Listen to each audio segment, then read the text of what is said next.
wasiirka wasaaradda horumarinta beeraha Somaliland Axmed Muumin Said oo qayb ka mid ah warbaahinta kula hadlay xafiiskiisa ayaa waxa uu ka hadlay roobabka guga oo la filayay inay dhawaan ka da'aan Somaliland waxaanu fariin u diray beeralayda Somaliland sidoo ognahay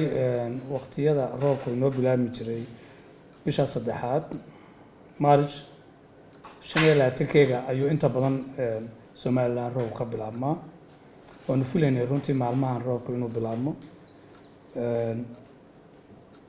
waan arkaynay runtii waqtiyada sida hadda imika cirku yahay waa bilowgii baa inoo bilaabmay marka 25 bisha baan mar walba roobku bilaabmi jiray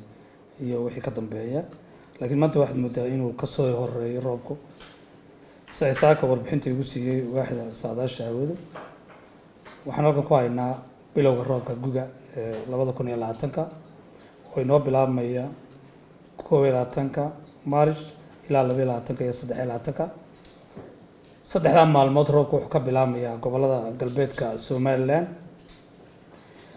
24 March ilaa 25 ilaa 26 March wuxuu ka bilaabi doonaa gobolada bariga Somaliland roobab guga oo aad u wanaagsan baan ka dii doona marka waxaan ka fariin uga dirayaa dhammaan beeralayda jamhuuriyadda Somaliland ee ku hawlan dhinaca wax soo saarka dalagga la quuto inay u diyaar garoobaan runtii sanadkan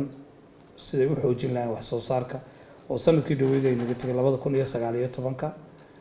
wuxuu ahaa sanadkii ugu badnaa ee geyiga Somaliland raashinka ugu badan ka soo go'ay ay dadku soo saareen oo runtii aad iyo aad hay u dadaaleen shacabku beeralaydu ilaahay dhinaciisana aanu ka helnay roob aad u wanaagsan inoo daay aanu sanadkan soo filayno in roob wanaagsan ka dii doonaan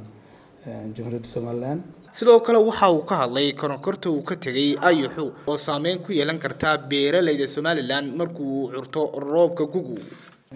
Somaliland waa wadanka kaliya imika marka geeska Afrika loo eego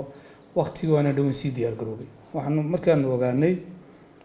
waliba aanu ka warhelnay roobabkii xayska ee ka daay labada gobol gobolka saaxil iyo gobolka awdal xeebtiisa inay koronkortii dib u soo kacday waxaanu sameynay guddi qaran oo runtii aanu magacaabnay inay hawsha ka howlgalaan oo wasaaradaha ay khusayso arintana sida wasaaradda horumarinta beeraha deegaanka xanaanada xoolaha kalluumaysiga NACFOR oo xubina iyo muxuu ahay hay'adaha wada shaqeynta leh muxuu ahay FAO iyo WF inaan ku soo darnay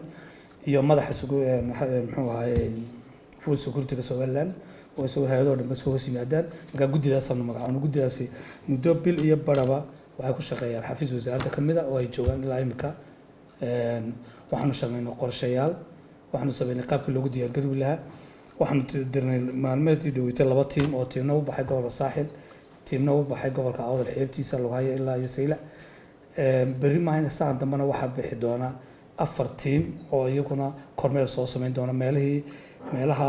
muxuu ahay ku arkaan koronkorta waayo koronkortu waxaan filaynaa ay xisanka hore laga tagay ay markas meel kasta uu maro wuxuu ka tagayaa koronkorta dabadna roobkii sugaysa marka inta xayska ku dilaacdayna waxaanu meelaha aanu gaarno muxuu ahay waanu soo aragnay waana wixii aan ka qaban karnay waan ka soo qabanay waxaan filaynaa inta inuu roobku markuu hadda tiixo inuu dhammaan saameyn badan nagu yeesho ayaxasi sidoo kale wasiirka horumarinta beeraha Somaliland waxa uu sheegay inay sameeyeen laab cusub oo lagu baari doono seedka sidoo Somaliland markii hore seedka oo banbay ahaan dibadda inooga iman jireen waxaanu joojinay seedkii dibadda ka imanayay maadaama ay caradeeni